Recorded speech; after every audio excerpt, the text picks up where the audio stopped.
إن الحمد لله نحمده ونستعينه ونستغفره ونعوذ بالله من شرور أنفسنا ومن سيئات أعمالنا من يهده الله فلا مضل له ومن يضلل فلا هادي له وأشهد أن لا إله إلا الله وحده لا شريك له وأشهد أن محمدا عبده ورسوله يا أيها الذين آمنوا اتقوا الله حق تقاته ولا تموتن إلا وأنتم مسلمون يا أيها الناس اتقوا ربكم الذي خلقكم من نفس واحدة وخلق منها زوجها وبث منهما رجالا كثيرا ونساء واتقوا الله الذي تساءلون به والأرحام إن الله كان عليكم رقيبا يا أيها الذين آمنوا اتقوا الله وقولوا قولا سديدا يصلح لكم أعمالكم ويغفر لكم ذنوبكم ومن يطع الله ورسوله فقد فاز فوزا عظيما وإن خير الكلام كلام الله وخير الهدي هدي محمد صلى الله عليه وسلم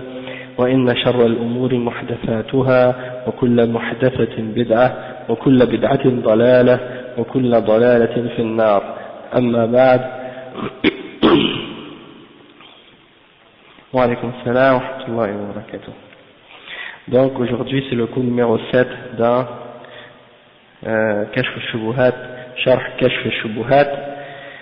Donc on va commencer Inch'Allah. Le Cheikh il dit, ça c'est le Cheikh Mohammed Abdul Wahhab, il dit dans le texte de Kashf al-Shubuhat: والعامي من الموحدين يغلب الألف من علماء هؤلاء المشركين كما قال تعالى وإن جندنا لهم الغالبون فجند الله هم الغالبون بالحجة واللسان كما أنهم هم الغالبون بالسيف والسنان وإنما الخوف على الموحد الذي يسلك الطريق وليس معه سلاح وقد من الله تعالى علينا بكتابه الذي جعله الله تبيانا لكل شيء وهدى ورحمة وبشرى للمسلمين فلا يأتي صاحب باطل بحجة إلا وفي القرآن ما ينقضها ويبين بطلانها كما قال تعالى ولا يأتونك بمثل إلا جئناك بالحق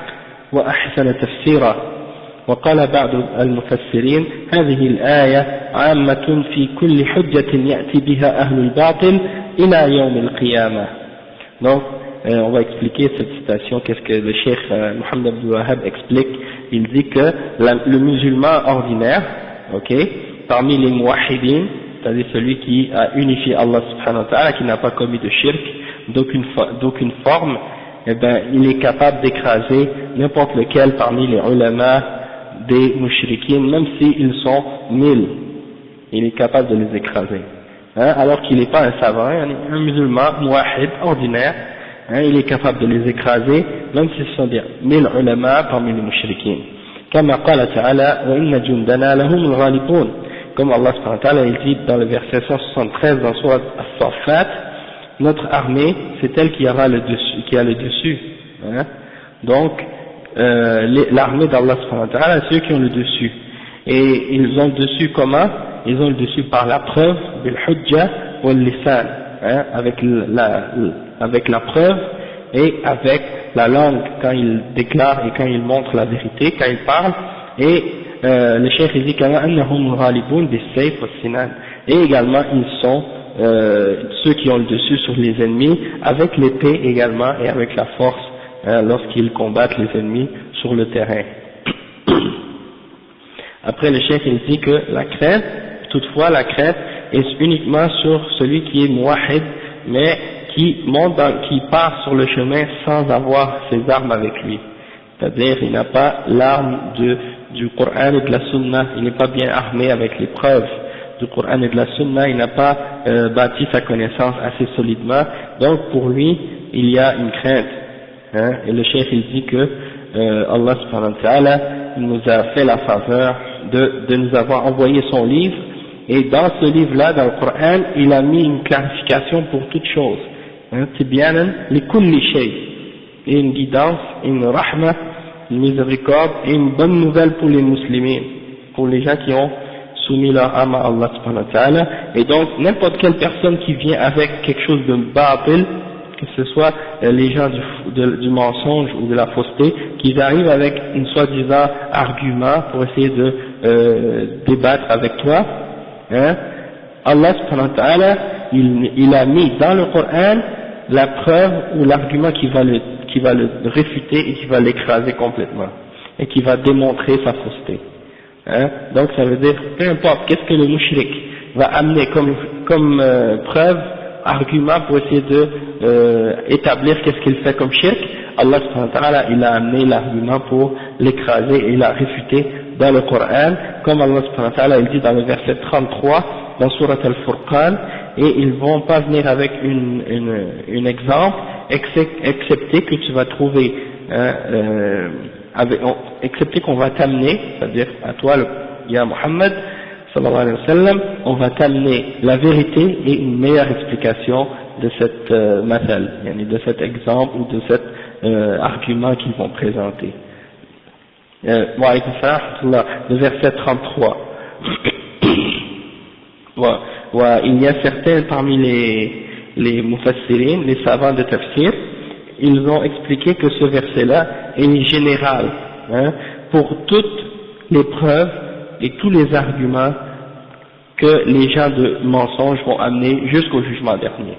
Donc c'est pas seulement les mushrikin, c'est tout le monde, toutes les gens qui défendent le mensonge, que ce soit les mushrikin, que ce soit les kuffars, al-malahida, que ce soit les mubtadi'a, que ce soit n'importe qui, les chrétiens, les juifs, hein, les athées, n'importe qui, Allah subhanahu wa ta'ala, il a mis dans son livre la réfutation de toutes ces faussetés-là et de ces mensonges-là. Donc, le cheikh Zayd, maintenant, il explique les paroles de ça. Il dit وَلَمَّا كَانَ لِأَهْلِ التَّوْحِيدِ الَّذِينَ حَقَّقُوا توحيدهم على الوجه الصحيح ميزة رفيعة أشاد بهم المؤلف رحمه الله فقال والعم من الموحدين يغلب ألفا من علماء هؤلاء المشركين، أي رجل عامي واحد يجالس العلماء ويتفقه على أيديهم، ليس من المتبحرين في العلم ولكنه جالس العلماء وسمع القرآن وسأل عن معانيه وبحث عن السنة وعرف الواجب من أحكام إسلامه وتوحيده، لو وقف أمامه 1000 مشرك و1000 مبتدع مضلل فإن الله سبحانه وتعالى يوفقه فيقول كلمة الحق ويقف معها ويرد على أهل الباطل، فإن لم يعرف الرد على باطلهم بالتفصيل كالعلماء وإلا فسيقول لهم إن الذي تقولونه غريب عن نصوص الكتاب والسنة التي جاء بها نبي الإسلام، والذي تعتقدونه بعيد عن الصراط المستقيم لا أفقهه ولا أعرفه، ولكن الحق هو ما قاله علماء السنة الذين فهموا الكتاب وفهموا السنة على الوجه الصحيح ونشروا علمهما في الخليقة وابتغاء وجه الله والدار الآخرة. Donc maintenant le cheikh il explique que lorsque étant donné qu'il y a une particularité élevée pour les gens qui sont sur le tawhid, Allah subhanahu wa ta'ala leur a donné quelque chose qui les élève et qui leur donne cette force lorsqu'ils ont établi réellement la vraie signification du tawhid. L'auteur a écrit dans le livre Kashf al-Shubuhat que le musulman ordinaire, parmi les muwahhidin, ceux qui ont unifié Allah subhanahu wa ta'ala, il est capable d'écraser 1000 parmi les ulama des mushrikin. Et donc le cheikh il explique que même si un musulman ordinaire, il s'est assis avec les ulama et a étudié avec eux, même s'il n'est pas profondément ancré dans la science et qu'il n'a mais toutefois il n'est pas si approfondi dans la science, toutefois il a étudié quelque chose avec les ulama, il a entendu le Coran, il a demandé les ulama au sujet des significations du Coran, il a fait des recherches au sujet de la sunna, et il a connu qu'est-ce qui est obligatoire pour lui des règles de l'islam et de son tawhid. Donc même s'il y a 1000 mushriks ou 1000 mubtadi' égareurs qui veulent l'égarer, qui essaient de se tenir devant lui, eh bien Allah subhanahu wa ta'ala va lui donner le succès et il va parler il va dire la parole de vérité devant ces mushrikines-là et ces kuffars, ok, et il va réfuter qu'est-ce que les gens de Batil vont amener comme fausseté, même même s'il n'est pas capable de réfuter toutes leurs paroles en détail, mais il va quand même réfuter de façon générale, hein, parce que les réfutations détaillées, ça c'est pour les ulama, donc wa alaykum assalam wa rahmatullah. Toutefois les réfutations générales, ça il est capable de le faire, et donc il va dire par exemple à ces gens-là, les paroles que vous dites sont étranges, elles sont étranges par rapport au texte du Coran et de la Sunna que le prophète de l'islam a apporté. Et ce que vous croyez, ce que vous avez comme aqidah est très éloigné de la Sunna que le prophète sallallahu alayhi wa sallam a apporté, est très éloigné du droit chemin. Je comprends pas ce que vous dites, hein, je comprends pas ce que vous dites, et je le connais pas non plus, ok. Mais ce que les ulama de la Sunna ont dit et ce qu'ils ont compris du livre, hein, eh ben c'est ça qui est la vérité.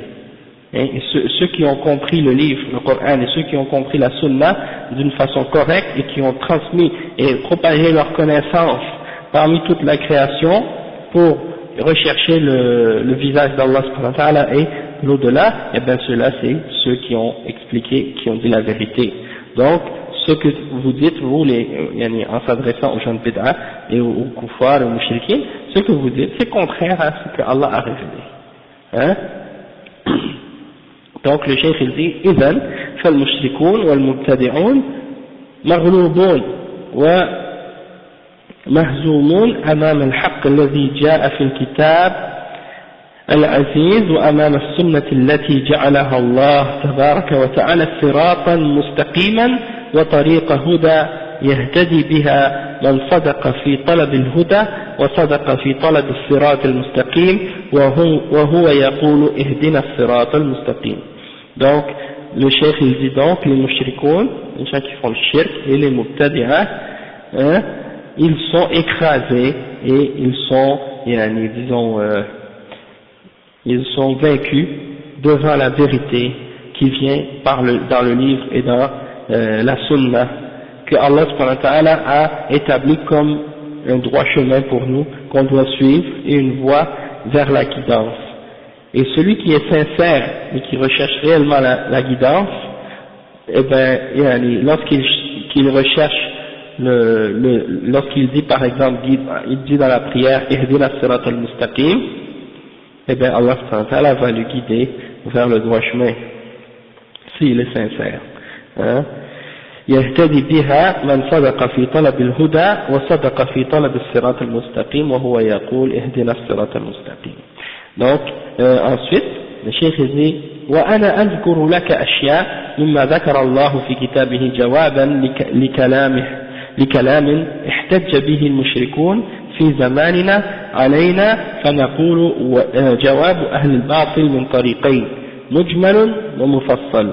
Donc la signification de cette partie du texte du livre de Kashf al-Shubuhat, ça veut dire que il dit je vais vous mentionner quelques-unes parmi les réponses qu'Allah subhanahu wa ta'ala a données pour pouvoir répondre aux mushrikines de notre époque aujourd'hui. Alors donc on peut répondre aux gens du mensonge et de la fausseté de deux façons. On peut leur répondre d'une façon qui est générale et on peut les répondre d'une manière qui est détaillée. D'accord? Donc le cheikh il va expliquer maintenant les deux façons comment on peut répondre aux mushrikines. Ok? Donc la première méthode, là le cheikh il explique maintenant cette citation là, il dit وهذا يدل على, donc le cheikh il dit هذا يدل على غزارة علمه رحمه الله أي جواب أهل الباطل من المشركين وأتباع المشركين والمتشبهين بالمشركين ومن من كل مضلل عن طريق الحق من طريقين مجمل ومفصل. Donc le cheikh il dit que ça montre la connaissance très approfondie du Cheikh Mohammed Abdul Wahhab au sujet du shirk et des mushrikines et de leurs shubuhat, parce qu'il dit que la réponse pour répondre aux mushrikines et à ceux qui suivent les mushrikines et à ceux qui essaient d'imiter les mushrikines à toutes les époques, hein, eh ben c'est de la façon suivante, soit d'une façon générale ou d'une façon spécifique. Maintenant, il commence à expliquer la façon générale. Il dit أما المجمل فهو الأمر العظيم والفائدة الكبيرة لمن عقلها، وذلك قوله تعالى هو الذي أنزل عليك الكتاب منه آيات محكمات هن أم الكتاب وأخر متشابهات، فأما الذين في قلوبهم زيغ فيتبعون ما تشابه منه ابتغاء الفتنة وابتغاء تأويله وما يعلم تأويله إلا الله. Donc la façon générale, c'est une grande chose en fait, c'est un bien énorme pour celui qui est capable de le comprendre et d'y réfléchir comme il faut. C'est le verset dans lequel Allah subhanahu wa ta'ala dit dans Surat Al-Imran, le verset 7, hein, il dit que Allah subhanahu wa ta'ala, il dit c'est lui qui a fait descendre sur toi le livre. Dans ce livre, il y a parmi ces versets des versets qui sont muhkamat, c'est-à-dire c'est des versets qui n'ont qu'un seul sens possible, qui sont clairs dans leur signification. Et ceux-là sont à la base du livre. Ok? Wa ukharu mutashabihat. Et il y a d'autres versets qui sont mutashabihat, c'est-à-dire ils peuvent être interprétés de différentes façons. Ils n'ont pas un sens qui est unique. Donc, Allah subhanahu wa ta'ala continue dans le verset en disant, en ce qui concerne ceux qui ont une maladie de déviation dans le cœur, eh bien eux, ils recherchent à suivre uniquement ces versets qui sont pas clairs, dans le but de chercher à faire la fitna et dans le but de chercher à essayer de l'interpréter. Hein? Et c'est uniquement Allah subhanahu wa ta'ala qui connaît sa vraie signification. D'accord? Ensuite, le cheikh il dit وقد صح عن رسول الله صلى الله عليه وسلم أنه قال إذا رأيتم الذين يتبعون ما تشابه منه فأولئك الذين سمى الله فاحذروهم.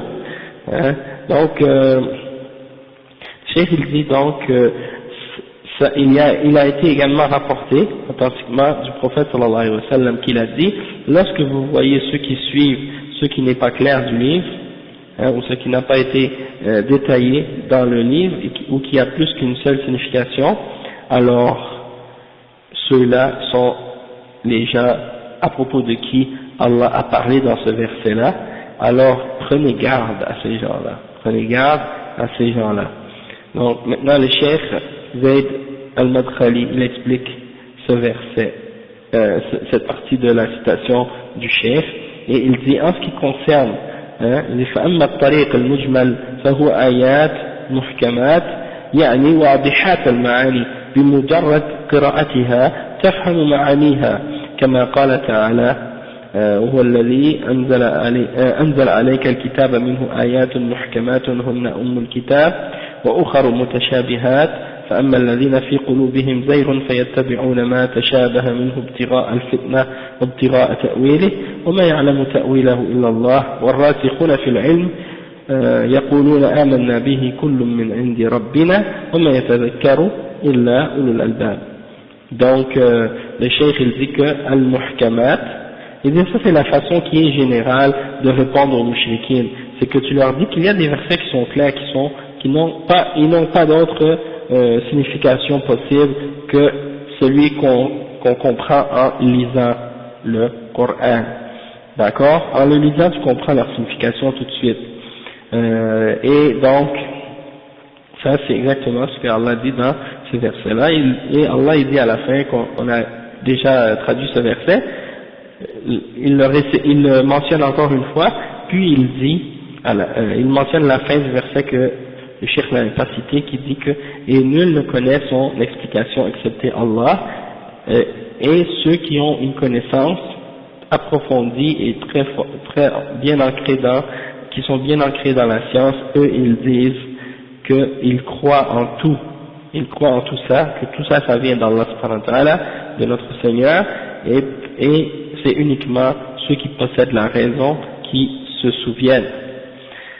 Donc ensuite, le cheikh il explique encore une fois maintenant, le cheikh Mohammed bin Wahhab, il dit dans le texte de Kashf al-Shubuhat, مثال ذلك إذا قال لك بعض المشركين ألا إن أولياء الله لا خوف عليهم ولا هم يحزنون وأن الشفاعة حق وأن الأنبياء لهم جاه عند الله، أو ذكر كلاما للنبي صلى الله عليه وسلم يستدل به على شيء من باطله وأنت لا تفهم معنى الكلام الذي ذكره، فجاوبه بقولك إن الله ذكر في كتابه أن الذين في قلوبهم زيغ يتركون المحكم ويتبعون المتشابه، وما ذكرته لك من أن الله تعالى ذكر أن المشركين يقرون بالربوبية وأن كفرهم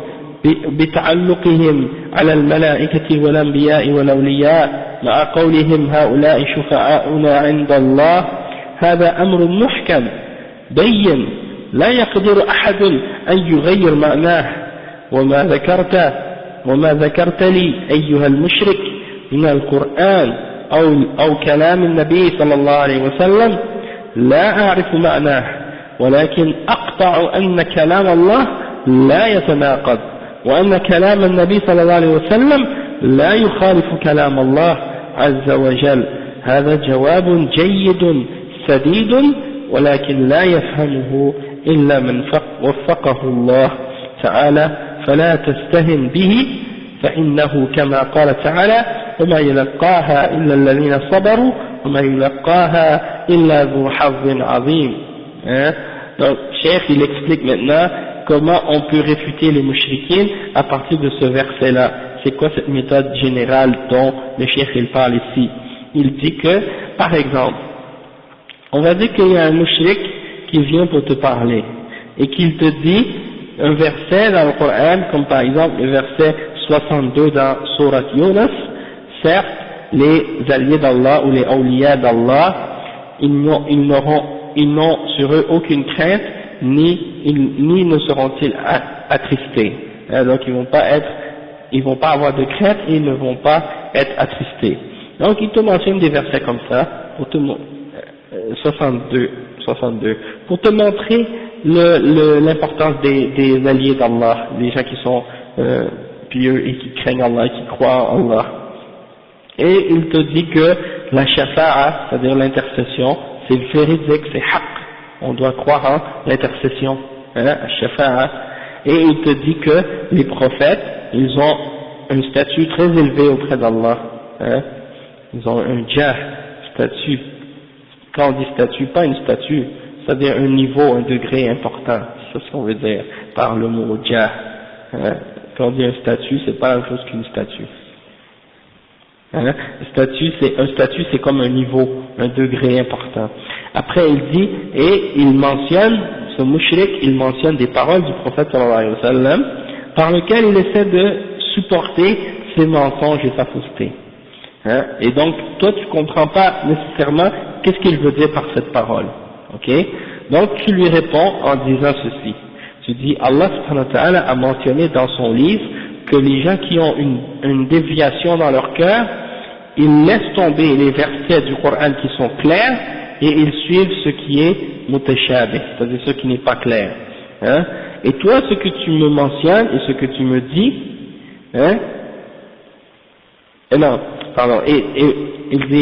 et moi, ce que je t'ai mentionné, ce que je t'ai dit, au sujet du fait que Allah subhanahu wa ta'ala a mentionné que les mouchriquins au temps du prophète sallallahu alayhi wa sallam, eux ils ont confirmé et ils ont cru en la souveraineté d'Allah et en la rububiyya d'Allah subhanahu wa ta'ala, c'est-à-dire les mouchriquins, ils ont cru que Allah subhanahu wa ta'ala c'est lui qui a créé les cieux et la terre, c'est lui qui a créé les êtres humains, c'est lui qui a le contrôle sur tout dans l'univers, c'est lui qui donne la subsistance à toute chose, qui fait vivre et qui fait mourir.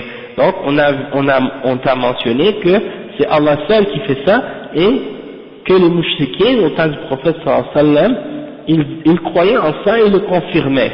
D'accord?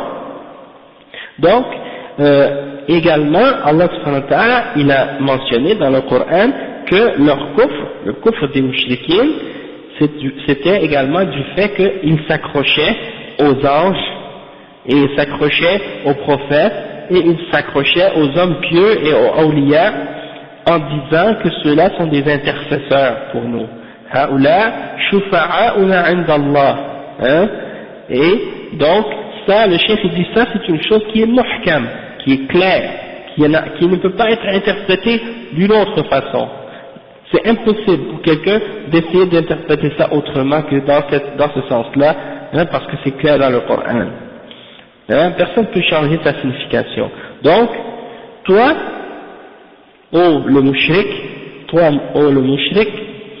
tu as ramené des versets dans le Coran et des paroles du prophète sallallahu alayhi wa sallam dont je ne connais pas la signification. Tu m'as ramené un verset, tu m'as ramené des paroles dans les hadiths, mais je ne connais pas la signification de ces paroles-là et ni de ce verset-là. Toutefois, je suis convaincu et certain que Allah subhanahu wa ta'ala, sa parole ne se contredit pas. Et que la parole du prophète sallallahu alayhi wa sallam ne peut pas contredire le Coran.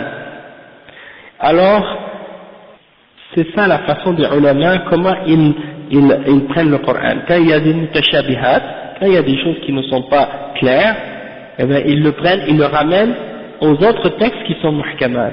Et donc, après ça, ça devient plus clair la signification. Parce que le Coran, il ne se contredit pas lui-même. Et le prophète sallallahu alayhi wa sallam, il ne peut jamais contredire le Coran. Allah subhanahu wa ta'ala, il dit, أفلا يتدبرون القرآن ولو كان من عند غير الله لوجدوا فيه اختلافا كثيرا. Est-ce qu'ils n'ont pas médité sur le Coran? Et si c'était d'autres que d'Allah, ils auraient trouvé plein de contradictions dedans. Et donc ça c'est la preuve qu'il n'y a pas de contradiction.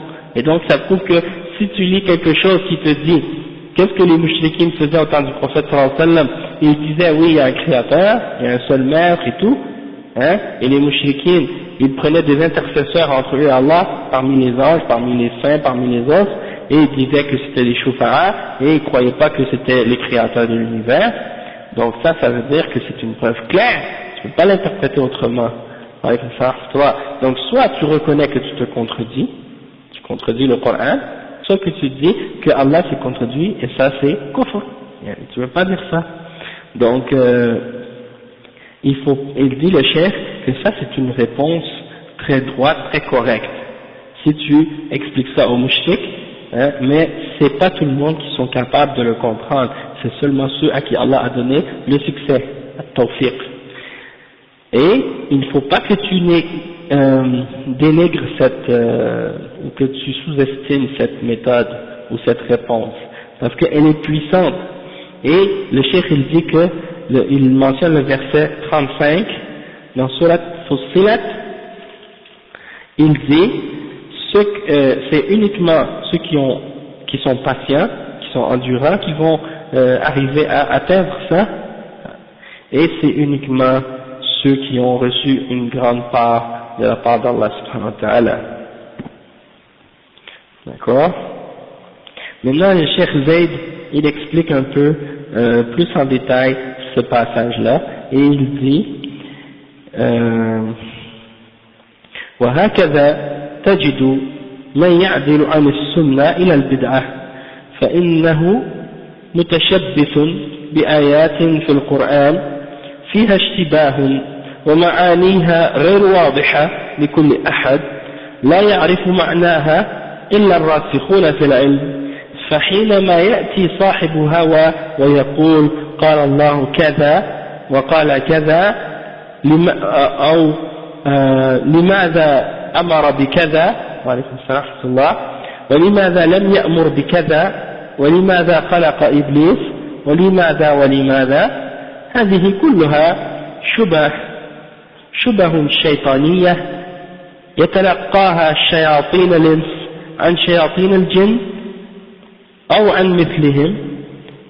أما من طلب الهداية صادقا فإنه يؤمن إيمانا تاما أن كتاب الله من فاتحته إلى خاتمته لا يوجد فيه آيات تبطل معاني آيات أخرى إلا ما كان من قبل الناسخ والمنسوخ، كما لا توجد آيات تكذب آيات، ولكن الآيات منه تصدق الآيات وتشهد لها وتدل عليها، كما قال الله عز وجل: الله نزل أحسن الحديث كتابا متشابها مثانية تقشعر منه جلود الذين يخشون ربهم ثم تلين جلودهم وقلوبهم إلى ذكر الله. ومعنى متشابها أي يشبه بعضه بعضا في التصديق والجودة والكمال والدعوة إلى الحق بحذافيره والتحذير من الباطل بحذافيره. فعلامة أهل السنة أنهم ما كان من المحكم عرفوا معانيه وعملوا به، وما كان من المتشابه فلم يعلموا معناه، بل أشكل عليهم معنى بعض الآيات في القرآن لم يفهموا معانيها، يقولون آمنا به كل من عند ربنا، أي كل من المحكم والمتشابه أنزله الله تبارك وتعالى من فوق وفوق كل ذي علم عليم. فقوم يعلمون المحكم فقط ولا يعلمون المتشابه، وآخرون يعلمون معاني المحكم ويعلمون معاني المتشابه ويقولون آمنا به كل من عند ربنا. Donc le cheikh il dit, et non, le cheikh il dit c'est ainsi que toute personne qui se détourne de la sunna vers la bid'a, alors c'est une personne qui essaie de rentrer dans ce qui n'a pas compris ou ce qui n'est pas clair des versets du Coran et de ce qui n'est pas clair de leur signification pour tout le monde. C'est-à-dire c'est pas pour tout le monde que ces versets-là sont clairs, et donc ces gens-là qui se détournent de la sunna vers la bid'a, c'est des gens qui cherchent exactement ce qui n'est pas clair. Et personne ne connaît la signification de ces versets-là qui sont pas clairs, excepté les gens qui sont fermement ancrés dans la science de l'islam et qui connaissent profondément la connaissance de l'islam. Donc lorsque quelqu'un qui est sur une bid'a arrive et il te dit Allah a dit ça, avec un point d'interrogation, ou bien il a dit telle chose, en voulant dire est-ce que Allah a vraiment dit ça, est-ce qu'il a dit ça, pourquoi il a ordonné ça, ou bien pourquoi il n'a pas ordonné ça, ou bien pourquoi il a créé Iblis, ou bien pourquoi et pourquoi.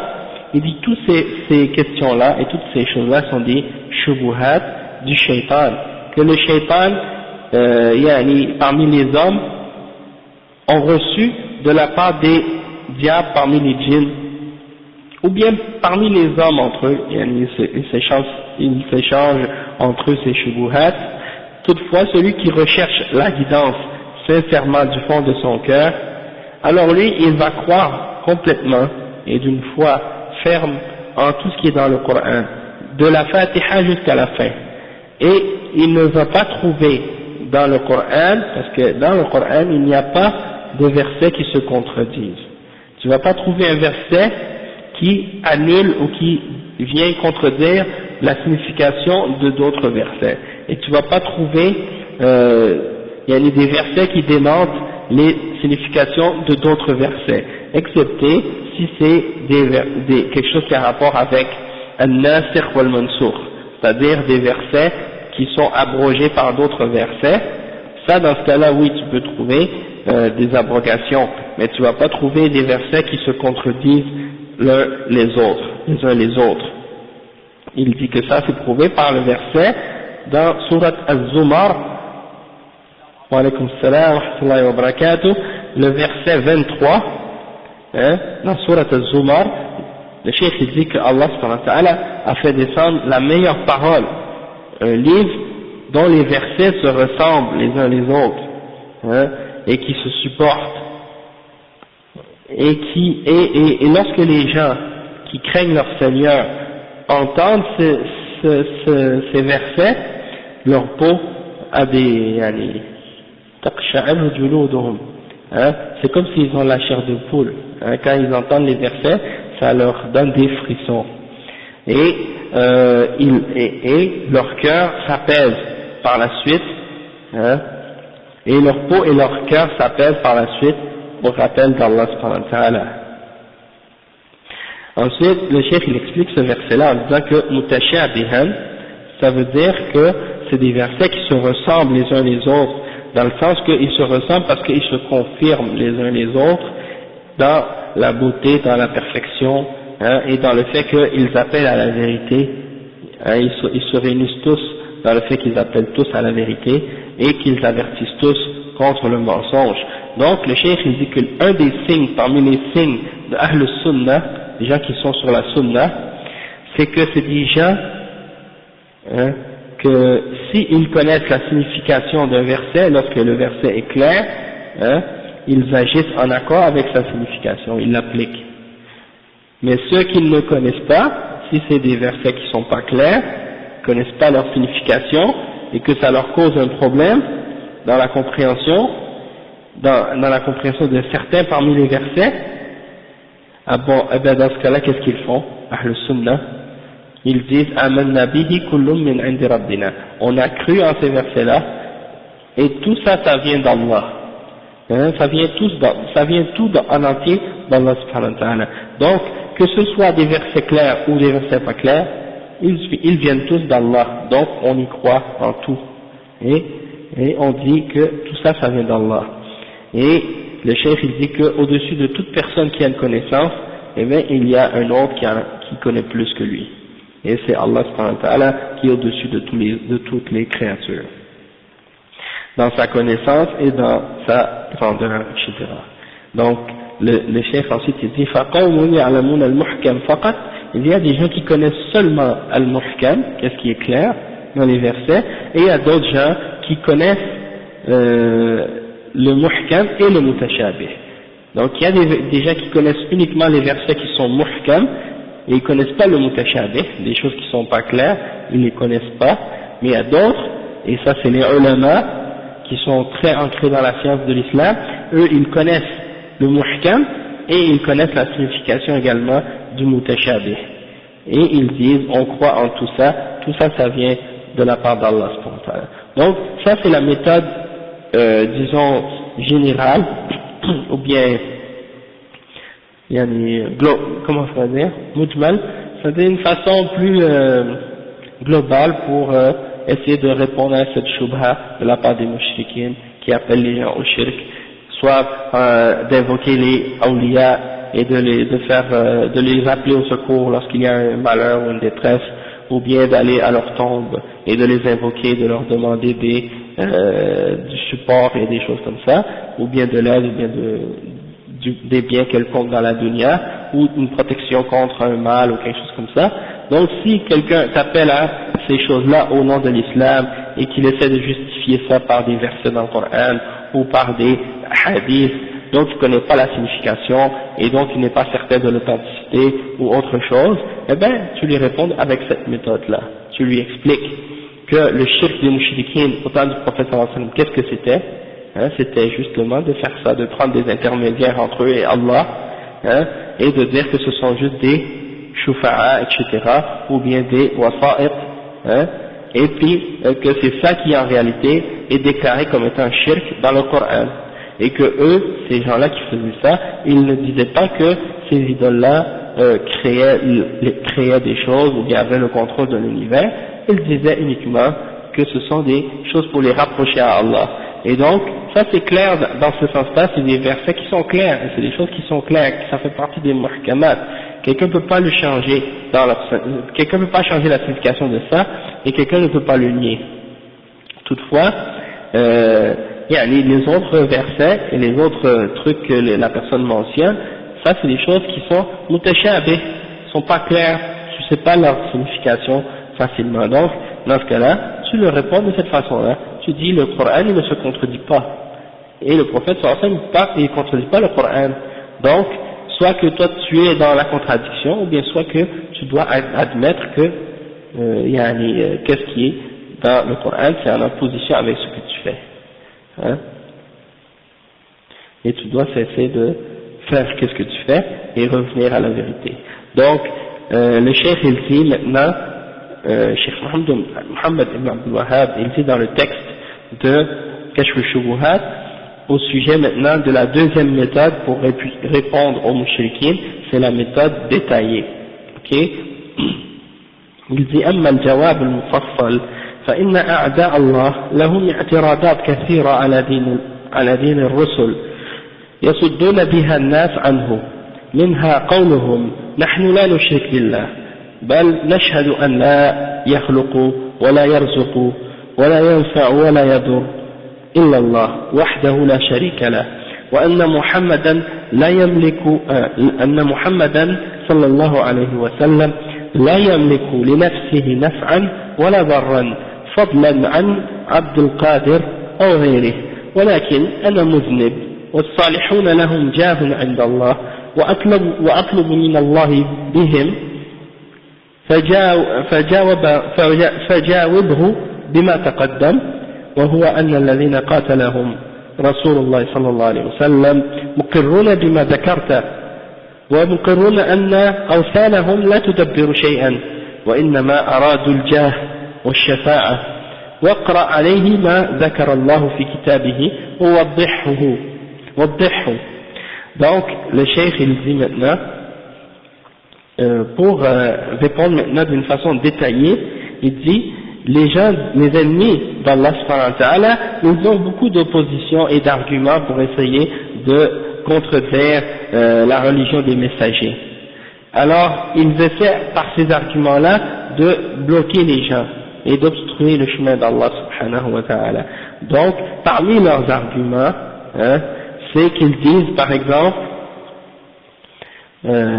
nous on ne fait pas le shirk avec Allah, nous on témoigne que rien ne crée, rien ne donne la subsistance, rien ne peut nous profiter ou nous nuire excepté Allah lui seul, et il n'a pas de partenaire, et que Muhammad sallallahu alayhi wa sallam ne possède rien par lui-même pour nous nuire ou pour nous faire un bien, encore moins quelqu'un d'autre en dessous de lui comme Abdul Qadir Al-Jilani ou d'autres. Mais moi je suis un pécheur, ils vont dire ça, moi je suis un homme, j'ai plein de péchés, et ceux-là c'est des salihoun, c'est des gens pieux, et ils ont un degré élevé, et un niveau très élevé auprès d'Allah, donc je demande d'Allah par eux de me répondre par ce qui a été mentionné. Et donc le cheikh il dit, je demande par eux que Allah me donne ce que je recherche ou ce que je veux. Et donc le cheikh il dit, alors réponds-leur par ce qu'on a mentionné précédemment, du fait que ceux que le prophète sallallahu alayhi wa sallam a combattu à son époque, ils affirmaient et ils croyaient en tout ce que tu as mentionné, que personne ne peut donner le risque excepté Allah, personne ne peut créer excepté Allah, personne ne peut nuire ou bien te faire un bienfait excepté Allah subhanahu wa ta'ala, et que le prophète Muhammad sallallahu alayhi wa sallam, bien entendu eux ils croyaient pas au prophète Muhammad sallallahu alayhi wa sallam, mais en ce qui concerne la foi en Allah subhanahu wa ta'ala, ils disaient oui c'est seulement Allah qui est créateur et qui donne le risque, etc. Et toutefois ils disaient, les mushrikin ils disaient que leurs idoles, c'est pas eux qui contrôlent quoi que ce soit, mais ce sont seulement des moyens qu'ils prennent comme des intercesseurs qui ont un niveau élevé, soi-disant, auprès d'Allah. Et donc, le cheikh il dit, récite-lui certains des versets dans le Coran que Allah subhanahu wa ta'ala a mentionné, dans lequel il parle de ces choses-là, pour lui prouver que ce que tu dis c'est la vérité. Et ensuite il dit, فإن قال هؤلاء الآيات نزلت في من يعبد الأصنام كيف تجعلون الصالحين من الأصنام أم كيف تجعلون الأنبياء أصناما، فجاوبه بما تقدم، فإنه إذا أقر أن الكفار يشهدون بالربوبية كلها وأنهم ما أرادوا ممن قصدوا إلا الشفاعة، ولكن أراد أن يفرق بين فعلهم وفعله بما ذكر، فاذكر له أن الكفار منهم من يدعو الأصنام ومنهم من يدعو الأولياء الذين قال الله فيهم أولئك يدعون يبتغون إلى ربهم الوسيلة أيهم أقرب ويدعون عيسى ويدعون مريم يدعون عيسى بن مريم ويدعون أمه وقد قال الله تعالى ما المسيح ابن مريم إلا رسول قد خلت من قبله الرسل وأمه صديقة كان يأكلان الطعام انظر كيف نبين لهم الآيات ثم انظر أنى يؤفكون قل أتعبدون من دون الله ما لا يملك لكم ضرا ولا نفعا والله هو السميع العليم. Donc on va expliquer cette partie-là. Le cheikh il dit que peut-être qu'après ils vont mentionner comme shubha encore, ils vont dire s'ils disent par exemple ceux-là au sujet desquels ces versets dont tu parles ont été révélés, ils adoraient des idoles, asnam, tandis que nous on cherche l'intercession des hommes pieux, des salihin. Comment tu peux comparer les idoles à des hommes pieux, hein? Et ils vont dire, est-ce que tu prends les hommes pieux pour des idoles, hein? Est-ce que tu fais des hommes pieux des idoles?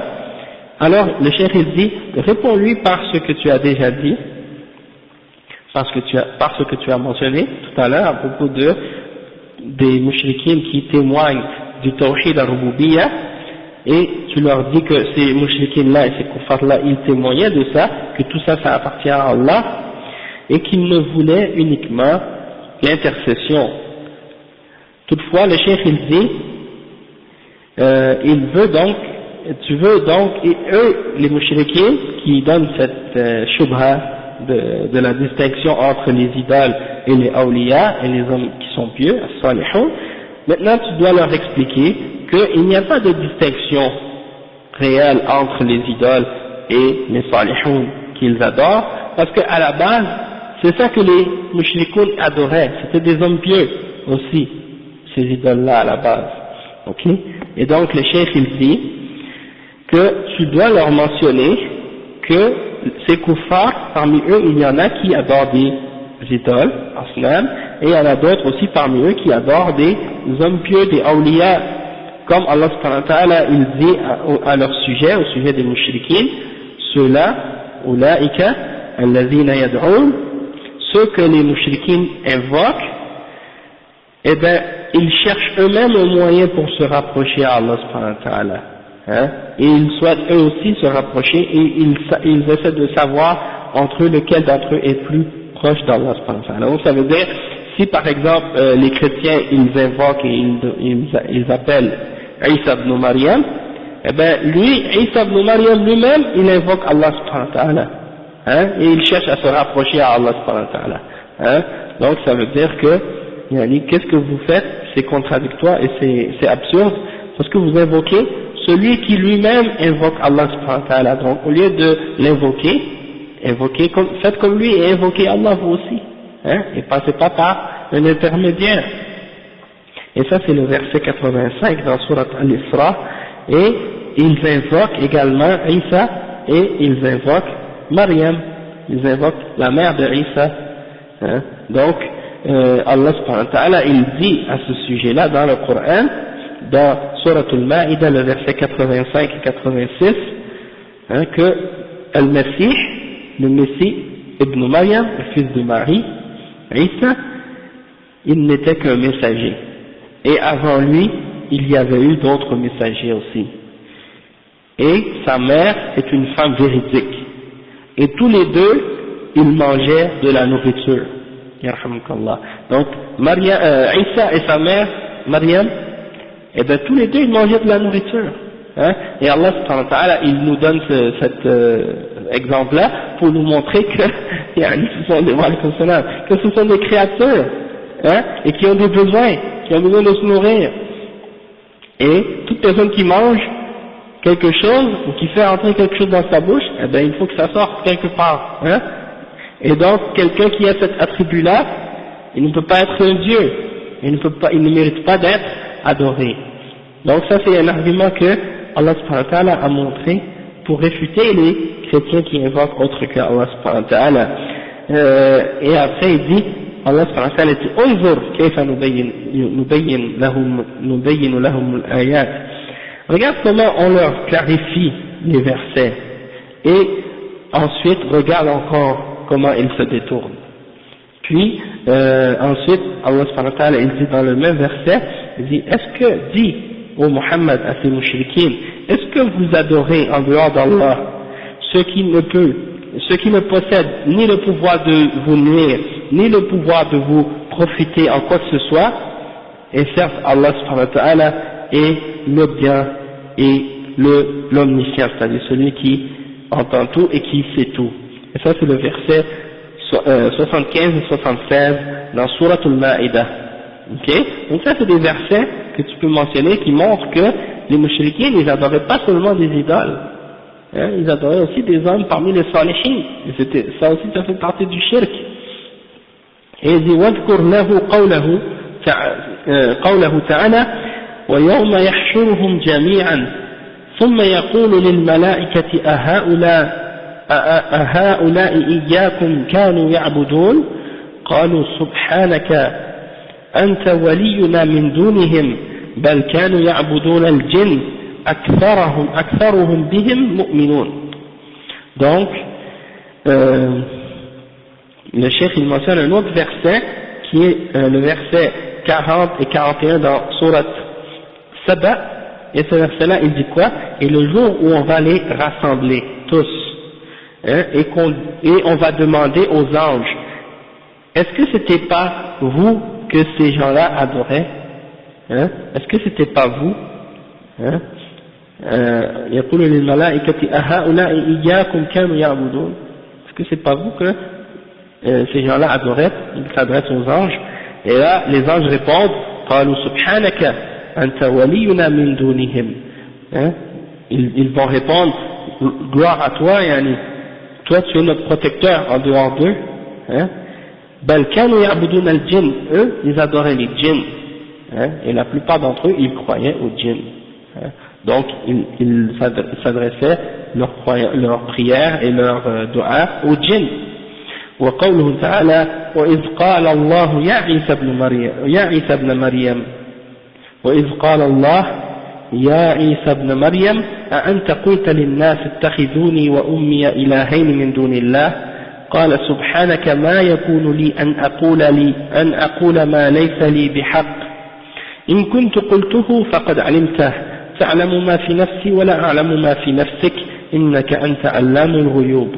Donc maintenant le cheikh il mentionne un autre verset pour prouver aux gens, à ces gens-là parmi les mouchriquins, que même les idolâtres, que même au temps du prophète sallallahu alayhi wa sallam et même avant ça, il y avait des mouchriquins qui invoquaient autre que Allah subhanahu wa ta'ala, et que ce n'étaient pas nécessairement des idoles, parfois c'était des êtres humains aussi. Et il mentionne le verset dans Surat Al-Ma'idah, le verset 116, qui dit, et lorsque Allah va dire à Isa au jugement dernier, ô toi Isa fils de Marie, est-ce que toi tu as dit aux gens, prenez-moi ainsi que ma mère comme deux dieux en dehors d'Allah subhanahu wa ta'ala, hein, ou deux objets d'adoration en dehors d'Allah subhanahu wa ta'ala, et Isa il va répondre, et il va dire, louange à toi, ou gloire à toi, il ne m'appartient pas de dire ce que je n'ai pas le droit de dire, hein, et si je l'avais dit tu l'aurais su. Tu sais ce qu'il y a en moi et je ne sais pas ce qu'il y a en toi, et c'est toi qui connais qui a la connaissance de l'invisible. Donc le cheikh il dit faqul lahu, hein, il continue, il dit faqul lahu a'rafta anna Allah kaffara man qasada al-asnam wa kafara aidan man qasada as-salihin wa qatalahum Rasulullah sallallahu alayhi wa sallam, hein. فإن قال الكفار يريدون منهم وأنا أشهد أن الله هو النافع الضار المدبر ولا أريد إلا منه والصالحون ليس لهم من الأمر شيء ولكن أقصدهم وأرجو من الله شفاعتهم فالجواب أن هذا قول الكفار سواء بسواء فاقرأ عليه قوله تعالى والذين اتخذوا من دونه أولياء ما نعبدهم إلا ليقربونا إلى الله زلفى وقوله تعالى ويقولون هؤلاء شفعاؤنا عند الله.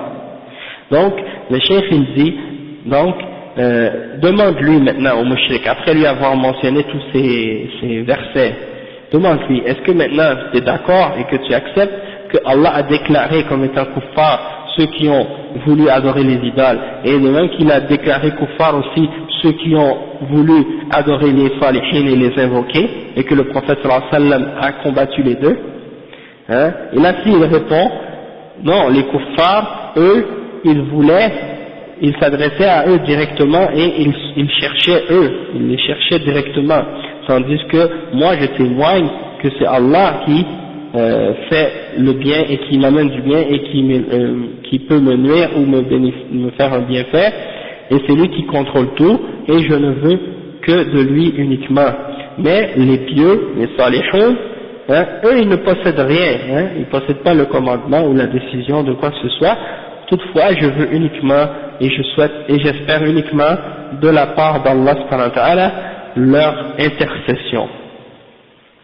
Donc le cheikh il dit voilà la réponse, il dit maintenant tu réponds à ça et tu leur dis voilà la parole des mushrikines telle qu'elle, c'est exactement ça ce qu'ils ont dit, et il lit par exemple pour eux le verset hein, dans Surat Az-Zumar le verset 3, et ceux qui ont pris en dehors d'Allah subhanahu wa ta'ala des alliés, ils disent nous ne les adorons pas excepté que pour qu'ils nous rapprochent un peu plus d'Allah subhanahu wa ta'ala. On les prend uniquement on les adore uniquement pour qu'ils nous rapprochent d'Allah subhanahu wa ta'ala.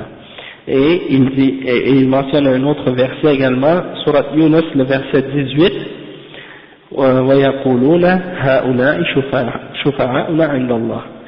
Et le verset au complet c'est وَيَعْبُدُونَ مِنْ دُونِ اللَّهِ مَا لَا يَضُرُّهُمْ وَلَا يَنْفَعُهُمْ ويقولون هؤلاء شفعاؤنا عند الله قل أتنبئون الله بما لا يعلم في السماوات ولا في الأرض سبحانه وتعالى عما يشركون. Donc ça veut dire, et ils adorent en dehors d'Allah subhanahu wa ta'ala, ils invoquent en dehors d'Allah, ou ils adorent en dehors d'Allah ce qui peut ni leur nuire, ni leur faire un bien quelconque, et ils disent ceux-là sont nos intercesseurs auprès d'Allah. Donc ça c'est le verset 18 dans Surat Yunus. Et le cheikh dit ensuite وَعْلَمْ أَنَّ هذه الشُّبَهِ الثلاثة هي أكبر ما عندهم فإذا عرفت أن الله وضحها في كتابه وفهمتها فهما جيدا فما بعدها أيسر منها. Le cheikh dit sache que ces trois shubuhat qu'on vient de mentionner là, ça c'est les plus grandes shubuhat qu'ils possèdent, c'est les plus importantes parmi leurs shubuhat. Donc si tu as compris comment réfuter ces trois shubuhat, eh bien tout le reste qui suit, eh bien c'est encore plus facile de les réfuter. Et il dit ensuite فإن قال أنا لا أعبد إلا الله وهذا الالتجاء إلى الصالحين ودعاؤهم ليس بعبادة. Tu vois, maintenant il essaie d'utiliser une autre méthode, le mushrik. Maintenant qu'est-ce qu'il essaie de faire?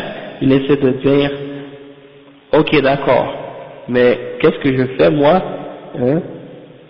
Ça s'appelle pas dua, ça s'appelle pas ibada.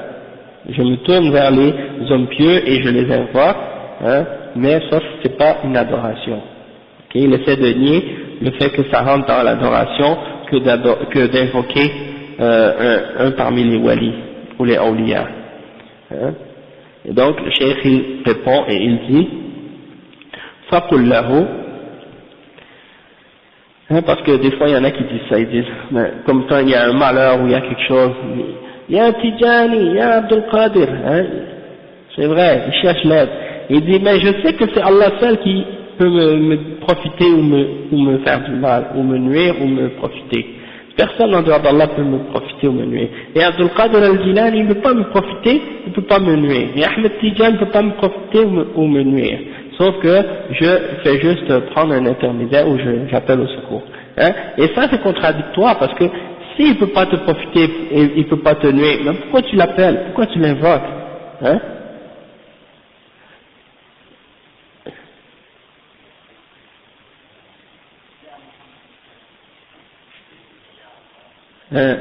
Subhanallah. Donc souvent il y a des choses comme ça. Ils pensent que le fait que tu dis je crois en Allah seul, c'est lui seul qui crée, c'est lui seul qui est protecteur, qui a tout le contrôle sur l'univers. Une fois que tu as dit ça, et tu dis non, Abdul Qadir Jilani et Ahmed Tijan ou bien n'importe quel autre parmi les awliya, ils n'ont pas de pouvoir, ils peuvent pas me nuire, ils peuvent pas me profiter. Alors, ils pensent que ça les protège du shirk. Mais pourquoi vous les invoquez s'ils n'ont pas de pouvoir, hein? Oui, c'est ça en fait. Est-ce que ce sont les awliya vraiment? Bon, il y en a parmi eux, comme Abdul Qadir al-Jilani, il est reconnu comme étant un parmi les grands ulama, il a fait du bien vraiment. Exactement. Il y a les awliya d'Allah, il y a les awliya du shaitan, et en tout cas, on voit que il est plus proche des awliya shayatin que des awliya d'Allah. Wallahu a'lam. Maintenant, le cheikh il dit, pour continuer ensuite, donc ils veulent nier que c'est une ibada. Qu'est-ce qu'ils font? Qu'est-ce qu'on dit maintenant? Il dit فَقُلْ لَهُ أَنْتَ تُقِرُّ بِأَنَّ اللَّهِ افترض عليك الإخلاص افترض عليك إخلاص العبادة وهو حقه عليك. Maintenant tu lui dis, toi est-ce que tu es d'accord que Allah il t'a commandé, il t'a ordonné d'avoir la sincérité dans ton adoration, l'ikhlas, d'avoir la pureté dans ton adoration, que tu dois l'avouer uniquement pour Allah et que ça c'est son droit qu'il a sur toi. فإذا قال نعم فقل له بين لي هذا الذي فرضه الله عليك. Si il dit oui, je suis d'accord que Allah m'a ordonné ça, l'ikhlas dans l'adoration, alors demande-lui, explique-moi c'est quoi ce que Allah t'a ordonné, explique-moi c'est quoi cette ibada et cette ikhlas qu'Allah t'a ordonné. وهو إخلاص العبادة وحده لله وحده وهو حقه عليك. Explique-moi c'est quoi cette ikhlas que tu dois vouer uniquement à Allah et que c'est son droit qu'il a sur toi. Explique-moi c'est quoi cette ikhlas. فإن كان لا يعرف العبادة ولا أنواعها فبينها له بقولك قال الله تعالى ادعوا ربكم تضرعا وخفية. Ok, donc s'il ne connaît pas la signification de l'adoration et ses catégories, alors explique-lui, mentionne-lui par exemple le verset dans lequel Allah subhanahu wa ta'ala dit ud'u rabbakum tadarru'an wa khufya, invoquez votre Seigneur tadarru'an, en vous soumettant à lui, et wa khufya yani en secret. Quand vous voyez ça, c'est un commandement d'Allah subhanahu wa ta'ala, et il vous ordonne de l'invoquer, donc c'est une adoration. Donc le cheikh il dit فإذا أعلمته بهذا فقل له هل علمت هذا عبادة لله. Maintenant si tu lui as dit ça maintenant, demande-lui, n'est-ce pas que ça c'est une adoration pour Allah, quand quelqu'un va invoquer Allah avec l'ordre qu'il a mentionné dans ce verset là. فلا بد أن يقول نعم, il dit il faut absolument qu'il réponde oui. والدعاء مخ العبادة, et le prophète sallallahu alayhi wa sallam a dit ad-du'a mukh al-ibada. Ça c'est dans un hadith, toutefois il est daïf, mais il y a un autre hadith qui est sahih qui dit wad-du'a huwa al-ibada, c'est-à-dire le du'a c'est ça, l'adoration c'est la base de l'adoration elle-même. Ok, donc ça c'est une preuve également que le du'a ça fait partie de l'adoration. فقل له إذا أقررت أنها عبادة ودعوت الله ليلا ونهارا خوفا وطمعا ثم دعوت في تلك الحاجة نبيا أو غيره هل أشركت في عبادة الله غيره فلا بد أن يقول نعم.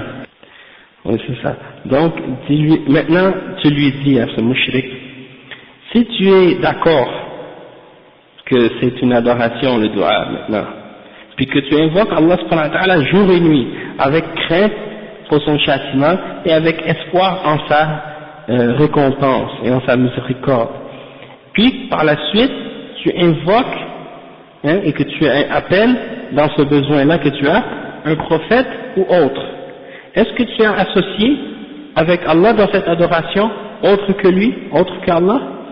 Alors il faut absolument qu'ils disent oui. فقل له بقول الله تعالى إذا علمت فصل لربك وانحر. Alors réponds-lui par le verset dans lequel Allah subhanahu wa ta'ala il dit, si tu le connais, tu dis فصل لربك وانحر, c'est-à-dire prie pour ton Seigneur et sacrifie pour lui, hein? C'est-à-dire c'est pour lui seul que tu dois prier et c'est pour lui seul que tu dois sacrifier ou égorger. وأطعت الله ونحرت له هل هذا عبادة؟ لابد أن يقول نعم. فقل له إذا نحرت لمخلوق نبي أو جني أو غيرهما هل أشركت في هذه العبادة غير الله؟ فلا بد أن يقر ويقول نعم. Donc tu lui dis maintenant, Allah il dit فصل لربك وانحر, prie pour ton Seigneur et c'est pour lui seul aussi que tu dois sacrifier. Quand tu fais un sacrifice d'un animal ou quelque chose, quand tu égorges, alors lorsque tu fais ça pour Allah, est-ce que tu as été obéissant et est-ce que ça c'est une adoration lorsque tu as sacrifié pour Allah subhanahu wa ta'ala? Et là il faut absolument qu'il dise oui. Alors dis-lui, alors si tu sacrifies pour autre que Allah, comme pour un djinn ou pour un prophète ou pour un saint, hein, ou autre, alors est-ce que tu as associé dans ton adoration avec Allah subhanahu wa ta'ala, hein, par exemple tu as peur d'un djinn, tu dis à tel endroit il y a un djinn et j'ai peur de lui, donc par crainte pour lui j'égorge un animal pour qu'il me laisse en paix, pour pas qu'il me fasse du mal. Ça c'est une forme de shirk. Alors le cheikh il dit, est-ce que tu lui demandes, est-ce que c'est pas un shirk de faire ça? Alors il faut absolument qu'il dise oui. Alors ceux qui vont par exemple à la tombe d'un wali, ils amènent un animal, puis là ils l'égorgent à la tombe du wali pour le remercier d'une faveur ou quelque chose comme ça, qui pensent que ça vient de la faveur du cheikh. Ça c'est shirk billah. Donc il faut absolument qu'ils disent oui. Donc le cheikh il dit وقل له أيضا المشركون الذين نزل فيهم القرآن هل كانوا يعبدون الملائكة والصالحين واللات وغير ذلك؟ فلا بد أن يقول نعم. فقل له هل كانت عبادتهم إياهم إلا في الدعاء والذبح والالتجاء ونحو ذلك؟ وإلا فهم مقرون أنهم عبيد الله تحت قهره وأن الله هو الذي يدبر الأمر ولكن دعوهم والتجأوا إليهم لجاه والشفاعة للجاه والشفاعة وهو ظاهر جدا. Le cheikh il dit les mushrikoun au temps du prophète sallallahu alayhi wa sallam, n'est-ce pas que les mushrikoun au temps du prophète sallallahu alayhi wa sallam au sujet duquel Allah a fait descendre plusieurs versets dans le Coran, ces gens-là, n'est-ce pas qu'ils invoquaient et qu'ils adoraient les anges et qu'ils adoraient les hommes pieux et qu'ils adoraient Allah et Al-Uzza et d'autres parmi les idoles? Il faut absolument qu'ils répondent oui.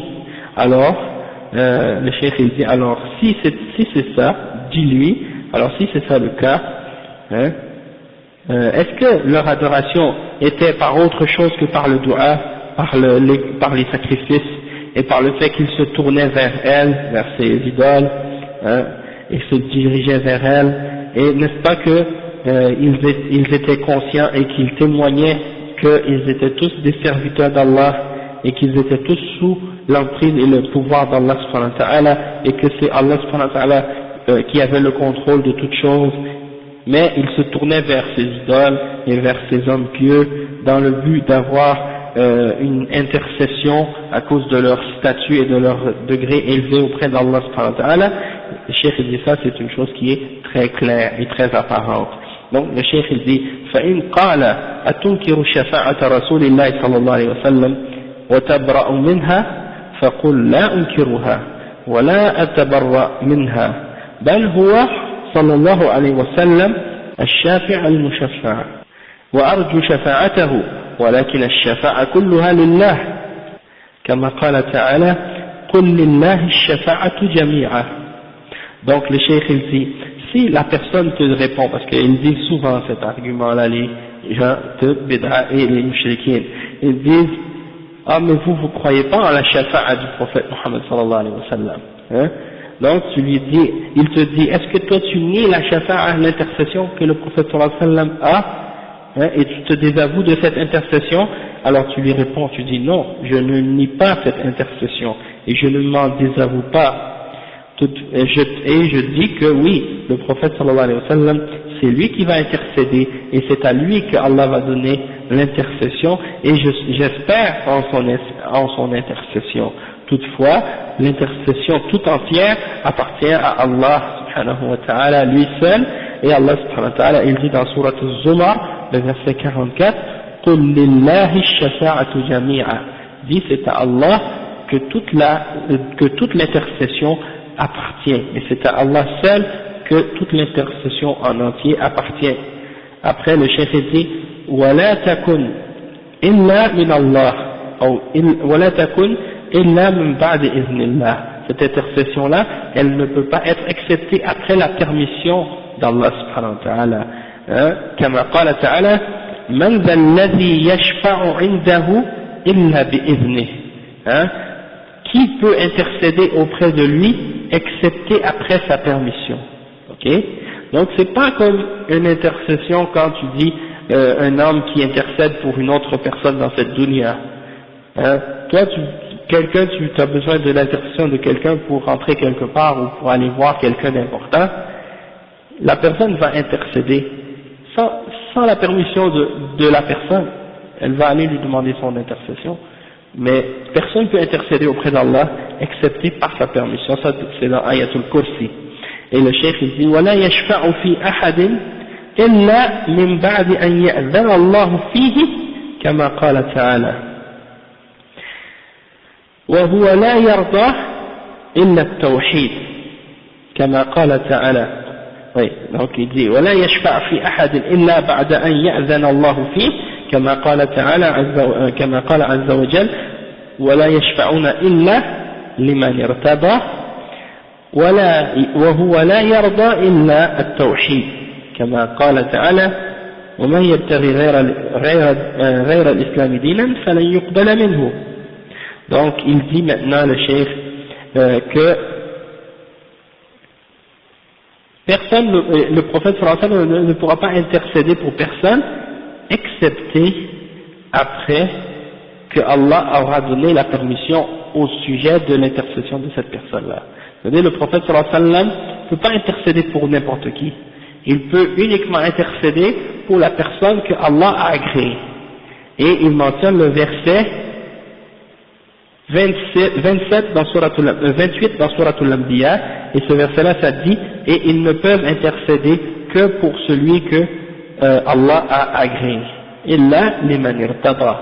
Ok? Et il y a un autre verset aussi qui mentionne ça dans le Coran. وَكَمْ مِنْ مَلَكٍ فِي السَّمَاوَاتِ لَا تُغْنِي شَفَاعَتُهُمْ شَيْئًا إِلَّا مِنْ بَعْدِ أَنْ يَأْذَنَ اللَّهُ لِمَنْ يَشَاءُ وَيَرْضَى.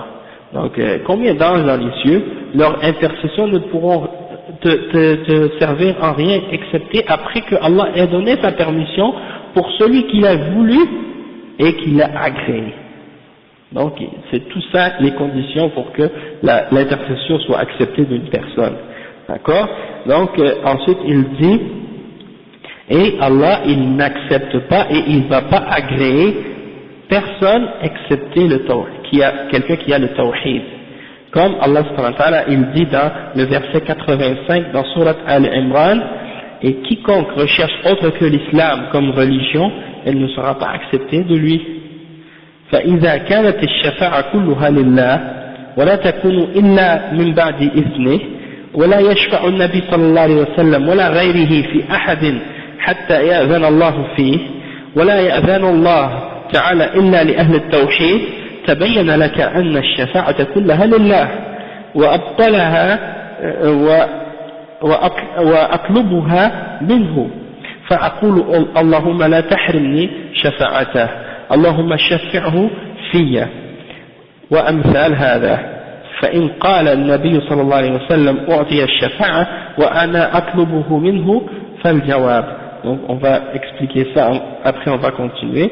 Cheikh il dit donc on comprend que maintenant si toute la shafa'a, toute l'intercession appartient à Allah subhanahu wa ta'ala en entier et qu'elle ne peut être donnée excepté après sa permission, et que le prophète sallallahu alayhi wa sallam ne pourra pas intercéder et ni l'autre en dehors de lui non plus ne pourront jamais intercéder pour personne, excepté par la permission d'Allah, excepté juste que Allah a donné sa permission à son sujet pour que le prophète sallallahu alayhi wa sallam intercède à son sujet, ou au sujet de sa personne, et Allah ne va pas donner la permission pour personne, excepté pour les gens qui ont le tawhid. Donc on peut comprendre, à partir de ces points-là, que toute la shafa'a, toute l'intercession est uniquement à Allah. Et c'est de Allah seul que je la cherche et que je la demande. Je ne la demande pas à personne d'autre. Donc quand je veux demander l'intercession, qu'est-ce que je dis? Je dis, oh Allah, ne me prive pas de son intercession. Ne me prive pas de l'intercession du prophète Muhammad sallallahu alayhi wa sallam. Oh Allah, fais qu'il soit intercesseur pour moi. C'est-à-dire, fais qu'il intercède pour moi. Et des choses de ce genre. Donc je m'adresse à Allah pour demander l'intercession. Et je ne m'adresse pas directement au prophète sallallahu alayhi wa sallam pour lui demander. Donc le cheikh ensuite il dit une autre question, une autre objection de la part de ce mushrik. Il dit, si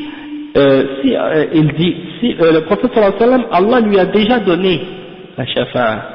Donc moi je la demande de lui parce que Allah lui a donné. فالجواب أن الله أعطاه الشفاعة ونهاك عن هذا فقال تعالى فلا تدعو مع الله أحدا فإذا كنت تدعو الله أن يشفع نبيه فيك فأطعه في قوله فلا تدعو مع الله أحدا. Donc le cheikh dit premièrement, la réponse c'est que tu lui dis Allah lui a donné la shafa'a et il t'a interdit d'invoquer d'autres que Allah. Il t'a interdit d'invoquer autre que lui.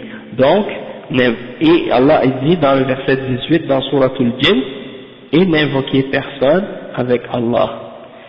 Donc, si tu invoques Allah pour qu'il fasse que le prophète sallallahu alayhi wa sallam intercède en ta faveur, alors obéis-le également, hein, lorsqu'il te dit de ne pas invoquer personne avec lui, personne avec Allah subhanahu wa ta'ala.